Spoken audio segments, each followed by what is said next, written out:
Mas Lukni diberi co-host Ya, Mas Madnur. menghormati para senior, Prof. Didin, Prof. Karimi, Prof. Rahma, Bang Noval, Mas Dipo, sahib saya nih Andri, Pak Edi, semoga sehat semua. Saya ingin langsung aja kepada menunya lah ya. Mohon maaf Mas Awalil, saya sudah sebetulnya agak kehabisan kata-kata untuk menjelaskan ya. Sebelum saya ingin menyampaikan paparan saya ingin sampaikan update mengenai ART dulu nih di Malaysia nih Bang Awalil. Ya, Malaysia ya, sudah resmi membatalkan ART dengan Amerika. ya, Ini ya, ya, ya. diskusi kita berjilid-jilid di Ya, Zoom atau iya, di grup ini. Selamat saya sampaikan kepada para penghuni iya, grup ekonom dan jurnalis karena saya kira Malaysia sudah sudah selangkah lebih maju dibandingkan iya. Indonesia dalam hal policy makersnya ya. Dan dinamika politiknya kalau saya lihat juga menarik ya. Di Indonesia ini dinamika politiknya aduh payah sekali Bang Awalil. DPR nggak Hmm. ada yang sengit ya mendiskusikan tema ini. Saya tidak melihat adanya perlawanan sengit dari DPR saat ini kecuali dari para intelektual. Jadi makanya prosesnya agak lambat. Saya nggak tahu nih apakah kemudian nanti pembatalan RT-nya karena kesadaran tiba-tiba dapat malam Lailatul Qadar Pak Prabowo begitu ya. Atau tiba-tiba DPR juga terbangun ya. Tapi saya kira kalau kita mau melihat Malaysia yang lebih awal menandatangani dan lebih awal juga kemudian secara sepihak ya memutuskan membatalkan gitu dan saya kira ini sudah di level parlemennya ya. Jadi sebetulnya aman sekali buat pemerintah Pak Anwar Ibrahim dan kabinetnya karena ini permintaan dari parlemen. Jadi saya kira sudah sebetulnya polanya begitu. Cuman parlemen kita saya nggak tahu nih ya apakah bisa mengambil sikap seperti itu atau ya seperti apa ini tinggal nyari exit strateginya ya.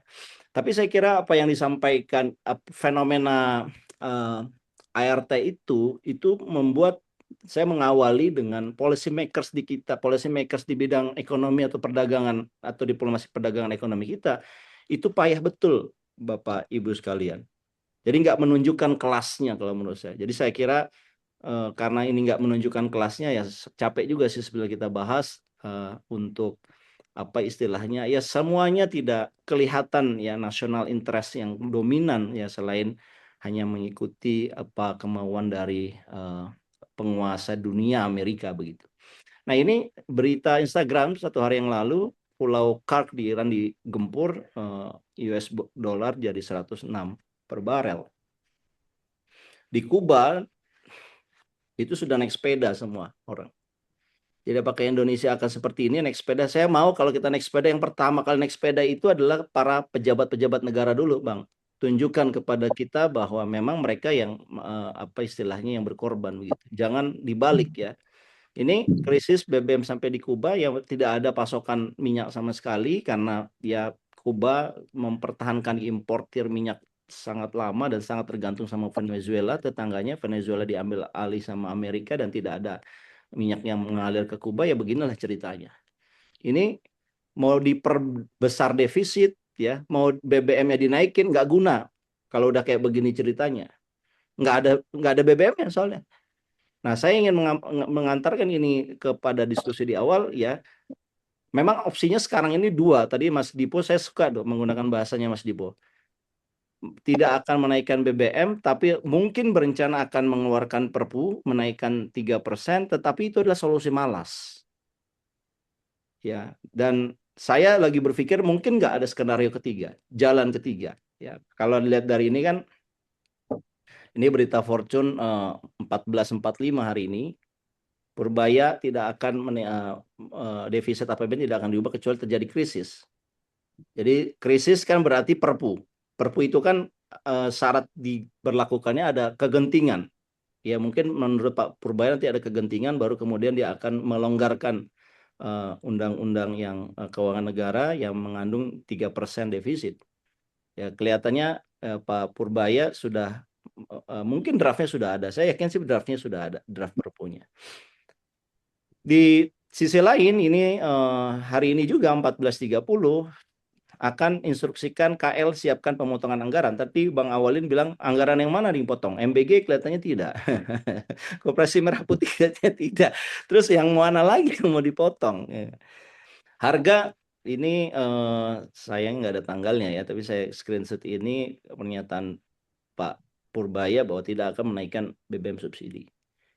Ya, saya ingin menyampaikan bahwa dengan harga yang sedemikian naik ya untuk nilai tukar, saya kira kita sudah selalu setiap $1 saja itu 6,8 triliun dan tadi teman-teman sudah menyampaikan bahwa ini kalau sampai beberapa skenario terjadi ya ini bisa mencapai kalau udah $100 saja sebetulnya sudah 3,47%.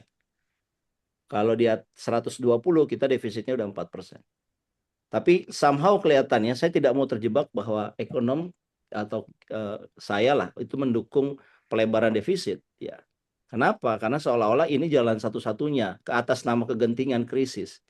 Kalau seandainya satu-satunya adalah krisis kemudian akan menaikkan defisit dan kemudian dengan alasan krisis tadi seolah ini adalah kegentingan kita memperlebar, maka saya mempertanyakan di mana intelijensi para policy makers kita yang katanya menjanjikan satu pemerintahan atau suatu pertumbuhan ekonomi yang beyond ya sampai 8%. Ya kalau ujung-ujungnya adalah apa istilahnya manipulatif ya krisis dengan alasan menaikkan 3%. Akhirnya kan jadi beban buat kita semua. Ya. Padahal tadi efisiensi yang kemudian kita bisa lakukan itu kan banyak sekali.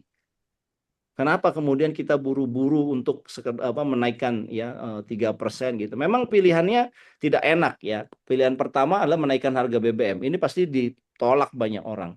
Karena ini akan memukul rakyat kecil, menaikkan biaya logistik, memperkecil margin keuntungan dunia usaha dan akhirnya akan membuat pertumbuhan ekonomi kita terus mengecil. Tetapi opsi menaikkan defisit, apa ini opsi yang terbaik? Tadi sudah disampaikan bahwa pertanyaan yang paling penting adalah bukan kepada ya 3% di atas 3% berapa? Kan nggak ada batasnya tuh. 4 bisa 5 bisa berapapun kayak nggak ada batasnya. Itu yang pertama. Yang kedua, pertanyaan yang paling penting adalah uangnya ada nggak? Global bond kita dibeli orang nggak, Bang Awalil? Kalau defisitnya kita perlonggar, kemudian global bond-nya tidak dibeli orang, kemudian how we can create deficit?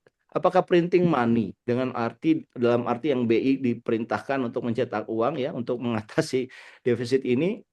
Menurut saya situasinya ya mungkin aja pemerintah mengambil itu, tetapi saya kira itu pilihan-pilihan para policy makers yang malas.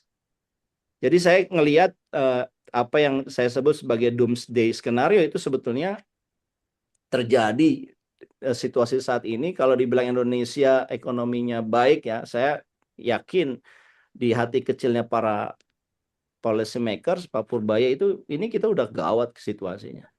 Hanya saja memang kita butuh cara mengkomunikasikan yang lebih baik kepada publik supaya publik menangkap ya.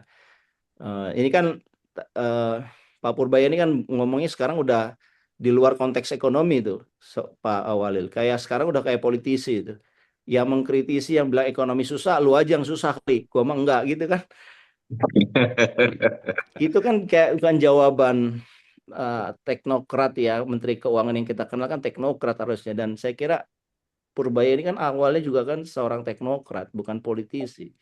Tapi sekarang bahasanya udah melebihi politisi kalau menurut saya, Bang Awal. Jadi ini menunjukkan perubahan sikap Pak Purbaya ini, kegamangan dia, kegelisahan yang begitu hebat. Ya, dan dia kemudian kalau dikasih pilihan, bisa nggak Anda mengatasi persoalan ekonomi kita ini tanpa menaikkan BBM subsidi dan tanpa memperlebar 3%? Itu challenge saya yang saya ingin berikan ke Pak Purbaya kalau dia katanya adalah ingin game changer ya. Bisa nggak Anda melakukan tanpa mengambil dua opsi itu? Tidak menaikkan BBM subsidi dan tidak memperbesar defisit 3%. Tunjukkan kepada kita, nanti kita akan kasih juga berbagai alternatif ya. Meskipun saya awalnya menarik ya karena Pak Prabowo sempat mengatakan mungkin kita akan menerapkan work from home untuk mengurangi konsumsi BBM. Salah satu game changer kalau menurut saya kalau seandainya itu bisa dilakukan, tapi bagaimana bisa tertib? Ya, melakukan penghematan ya orang bepergian diarahkan tidak menggunakan kendaraan pribadi untuk menghemat BBM kita misalnya. Itu kan menurut saya sebetulnya solusi awal disampaikan itu. Tapi kalau dilihat ini kan narasi yang kemudian tidak cukup kuat ya. Bagaimana membangun instrumen WFH-nya misalkan ketika rumah tangga nanti memindahkan energi dari transportasi ke listriknya rumah tangga, karena rumah tangga ini kan membutuhkan listrik tambahan kalau orang-orang pada bekerja di rumah, minimal internetnya dan sebagainya. Sementara sumber listriknya masih dari bahan bakar minyak yang impor juga, kan sama aja. Tapi menurut saya bisa nggak kita nih, saya lah sebagai masyarakat ya, juga bagian dari akademisi, ditawarkan satu paradigma baru ya di luar dua dikotomi tadi, tidak menaikkan BBM subsidi ataupun tidak menaikkan defisit. Bagaimana caranya? Kita ingin dengar nih sebagai masyarakat yang membayar pajak, ingin mendengar apa sih otaknya para pemimpin-pemimpin kita itu. Kalau ujung-ujungnya tadi akhirnya menaikkan defisit 3% dan sebagainya, yang kemudian menurut saya musibahnya akan berkepanjangan lagi ya, karena pasti efek dominonya akan terjadi lagi. Saya kira itu Bang Awalil, intinya sebetulnya kalau kita sudah ingin mengharapkan Indonesia ya mandiri, ya harusnya kita tidak boleh ya berharap pada kebaikan harga global ya. Kita ya memalukan sekali menurut saya Bang Awalil. Storage BBM-nya hanya 21 hari dan itu sejak 98 tidak diperkaya ya. Menurut saya betul-betul ya kita ini sebagai bangsa jalannya tidak berpikir strategik selain hanya jangka pendek saja. Saya kira itu Bang Awalil. Bang Awalil, terima kasih. Assalamualaikum warahmatullahi wabarakatuh.